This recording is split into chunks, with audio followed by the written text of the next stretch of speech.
Hong Kong holds local election. Beijing is shocked and humiliated by the results.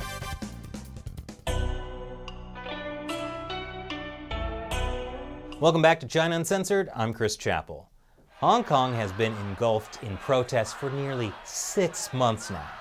People are upset at the Chinese Communist Party for interfering in their city and encroaching on their freedoms. They're also upset about the police tear gassing people and beating them up and spraying them with water cannons and arresting them. Did I mention the tear gassing? More recently, some of the protesters have reacted by throwing Molotov cocktails and setting fires to keep the police from doing all of those things. Pro-Beijing officials make up the majority of Hong Kong's government, and for months they've been demanding that protesters follow the rule of law. And so, on Sunday, Hong Kongers did follow the rule of law by voting out hundreds of pro-Beijing officials. Sunday was Hong Kong's district council elections. Now, these are small local elections which don't usually get that many votes. But this year, Hong Kong saw an unprecedented voter turnout of 71%. It's the largest voter turnout in any Hong Kong election ever. Voters lined up around the block at polling stations.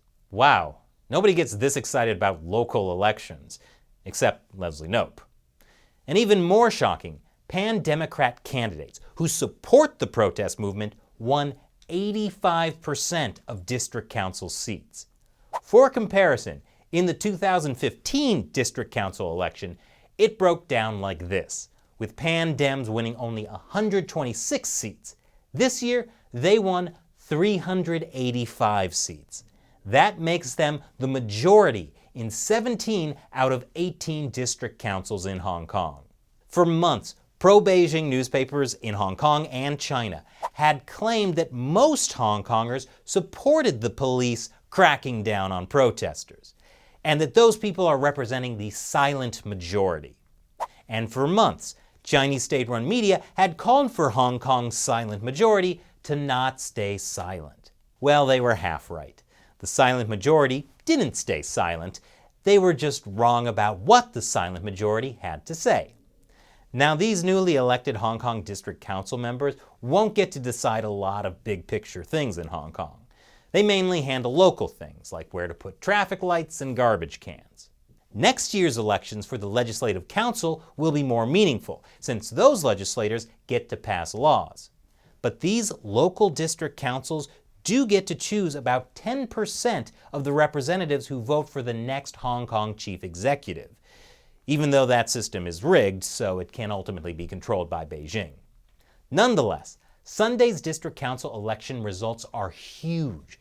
They're indisputable proof that the majority of Hong Kong voters are unhappy with how the government and police have been handling the protests. And Hong Kong Chief Executive Carrie understands that voters are upset with the government. We were aware of the large number of voters coming out to cast a vote, perhaps not only to select a preferred candidate to sit on the district council, but also to express a view on many issues in society, including, I would readily accept that, including deficiencies in governance, including unhappiness with the time taken to deal with the current unstable environment. No, they're not unhappy that you haven't dealt with the protesters. They're unhappy that your government has refused to listen to the protesters and instead allowed the police to do the whole thing with the tear gas and the beatings and the water cannons and the arrests and the tear gas. The people are unhappy with you, Carrie Lam.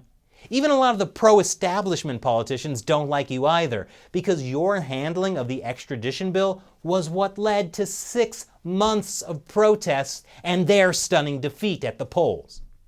Anyway, the election results were not just a shock to tone-deaf Carrie Lam. They were also a shock to tone-deaf Communist Party officials in Beijing. According to foreign policy editor James Palmer, Beijing genuinely thought they were going to win big in the elections, to the point of having pre-written the stories. That's embarrassing. The Global Times adjusted their coverage to accuse Hong Kong protesters of having a political agenda. I mean, that's true. Their political agenda was to use the democratic process to win seats in the government. That's what elections are for. Meanwhile, state-run China Daily created this handy infographic to show how the protesters stopped people from voting, which is funny because Sunday actually had the highest voter turnout in Hong Kong history. Might want to rethink that one, China Daily. Hong Kong-based author of City on Fire, Anthony Dapirin, writes that Beijing appears to have been genuinely surprised by this result, and Beijing does not like to be surprised by anything that happens within its borders. Which is why Beijing is no fun at birthday parties. Surprise! So will China's communist leaders look at these district council election results and engage in genuine self-reflection? Not a chance. As Dapirin writes, this election result will not be seen by Beijing as a sign that they need to change tack in their approach to Hong Kong. It will not be the catalyst for some grand compromise. It will be seen as a sign that the Hong Kong people are making the wrong choice and action needs to be taken to correct them. Fortunately, Beijing has ways to help correct people's wrong thinking.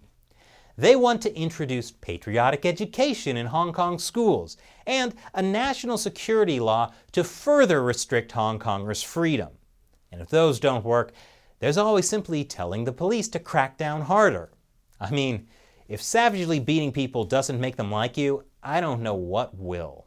So what do you think about the Hong Kong elections? Leave your comments below. And now it's time for me to answer a question from a fan who supports China Uncensored through the crowdfunding website Patreon.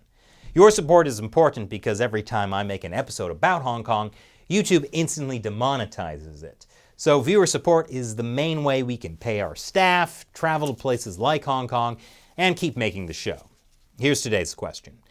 Adam C. asks, how fast did this get demonetized?